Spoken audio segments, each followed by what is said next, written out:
Assalamualaikum warahmatullahi wabarakatuh. Perkenalkan, nama saya Windy Yulianti dari Prodi Manajemen Pendidikan Islam, NIM 8220009. Di sini saya akan menjelaskan tentang materi landasan dan asas-asas pendidikan.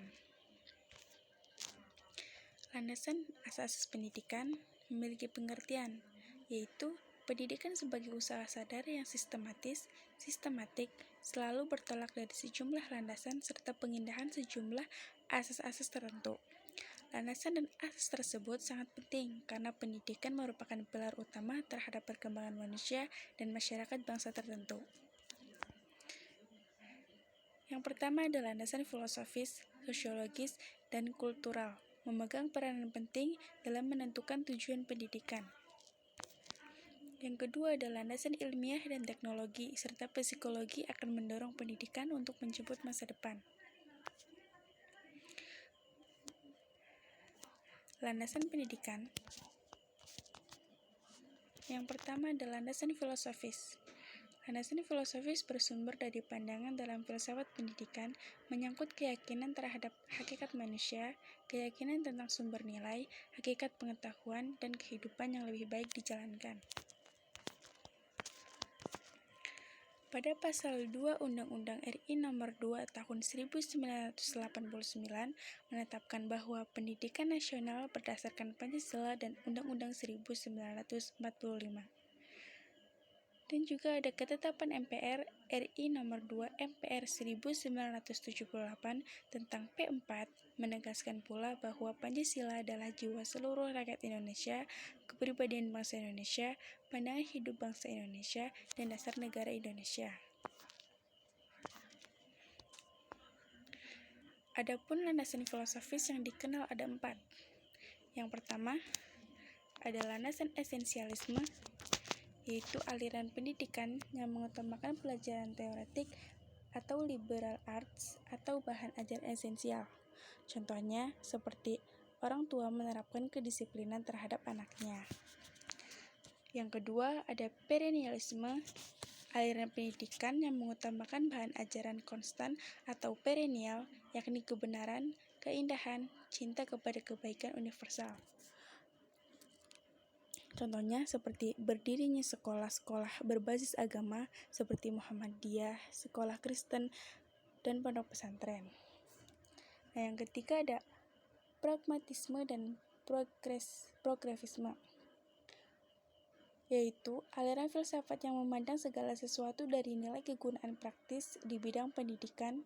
Aliran ini melahirkan progresisme yang menentang pendidikan tradisional. Contohnya dalam pendidikan, yaitu dari SD, SMP, SMA, hingga tingkat atas dan perguruan tinggi.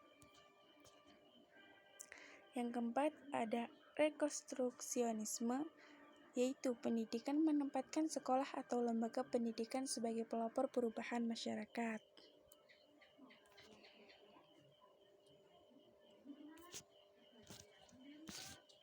Yang kedua adalah landasan sosiologis.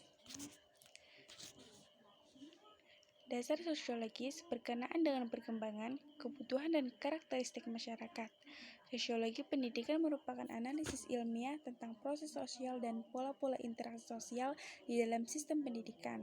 Ruang lingkup yang dipelajari oleh sosiologi pendidikan meliputi 4 bidang.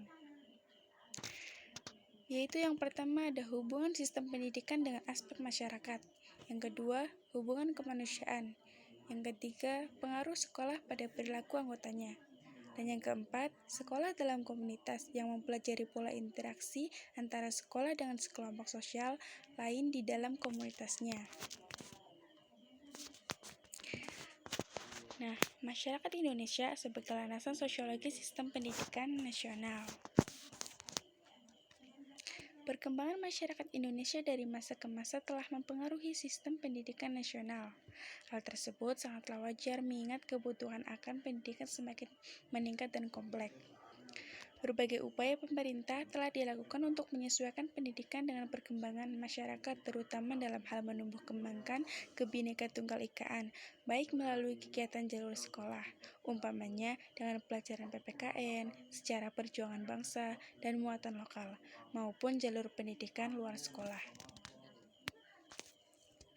Yang ketiga adalah landasan kultural, yaitu kebudayaan dan pendidikan mempunyai hubungan timbal balik, sebab kebudayaan dapat dilestarikan atau dikembangkan dengan jalur mewariskan kebudayaan dari generasi ke generasi penerus dengan jalan pendidikan baik secara formal maupun informal. Anggota masyarakat berusaha melakukan perubahan-perubahan yang sesuai dengan perkembangan zaman, sehingga terbentuklah pola tingkah laku, nilai-nilai, dan norma-norma baru sesuai dengan tuntutan masyarakat. Usaha-usaha menuju pola-pola ini disebut transformasi kebudayaan. Lembaga sosial yang lazim digunakan sebagai alat transmisi dan transformasi kebudayaan adalah lembaga pendidikan, utamanya sekolah dan keluarga. Nah, kebudayaan sebagai landasan sistem pendidikan nasional. Pelestarian dan pengembangan kekayaan yang unik di setiap daerah itu melalui upaya pendidikan sebagai wujud dari Kebinekaan masyarakat dan bangsa Indonesia. Hal ini haruslah dilaksanakan dalam kerangka pemantapan kesatuan dan persatuan bangsa dan negara Indonesia sebagai sisi Kebinekaan.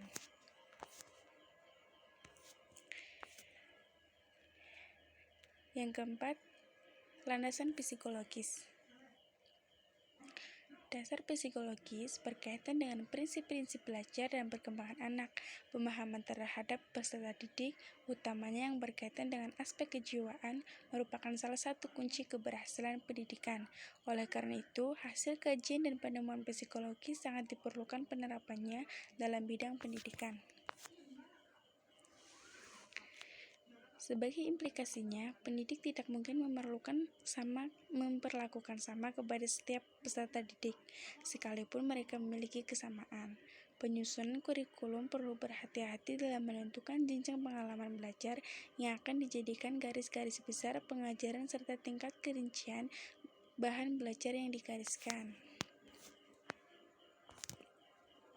Selanjutnya, perkembangan peserta didik sebagai landasan psikologis. Pemahaman tumbuh kembang manusia sangat penting sebagai bekal dasar untuk memahami peserta didik dan menemukan keputusan atau tindakan yang tepat dalam membantu proses tumbuh kembang itu secara efektif dan efisien.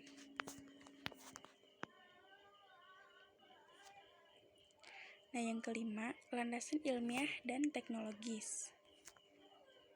Kebutuhan pendidikan yang mendesak cenderung memaksa tenaga pendidik untuk mengadopsinya teknologi dari berbagai bidang teknologi dalam penyelenggaraan pendidikan.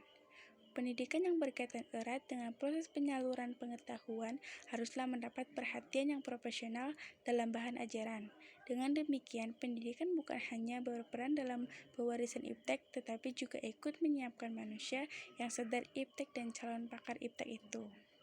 Selanjutnya, pendidikan akan dapat mewujudkan fungsinya dalam pelestarian dan pengembangan iptek tersebut.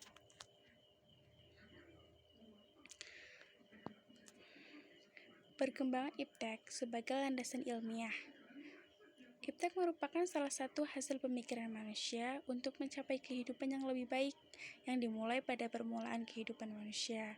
Lembaga pendidikan, utamanya pendidikan jalur sekolah, harus mampu mengakomodasi dan mengantisipasi perkembangan iptek. Bahan ajar sejogjanya hasil perkembangan iptek mutakhir, baik yang berkaitan dengan hasil perolehan informasi maupun cara memperoleh informasi itu dan manfaatnya bagi masyarakat.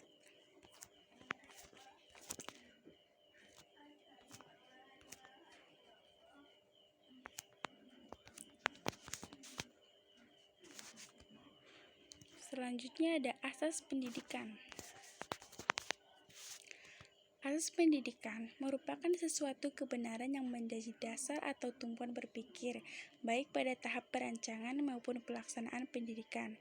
Khusus di Indonesia, terdapat beberapa asas pendidikan yang memberi arah dalam merancang dan melaksanakan pendidikan itu.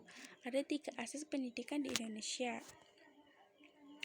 Yang pertama, ada asas Tutwuri Handayani, yaitu sebagai asas pertama, Tutwuri Handayani merupakan inti dari sistem Amang perguruan. Asas yang dikumandangkan oleh Ki Hajar Dewantara ini kemudian dikembangkan oleh Dr. Andes RMP Sostro Kartono dengan menambahkan 2 semboyan lagi, yaitu yang pertama Ingarso Sung Tulodo, yang artinya jika di depan memberi contoh. Yang kedua ada Ing Madya Mangun Karso, atau artinya jika di tengah-tengah memberi dukungan dan semangat. Yang ketiga ada Tutwuri Handayani, yang artinya jika di belakang memberi dorongan. Yang kedua ada asas belajar sepanjang hayat. Asas belajar sepanjang hayat atau lifelong learning merupakan sudut pandang dan sisi lain terhadap pendidikan seumur hidup atau lifelong education.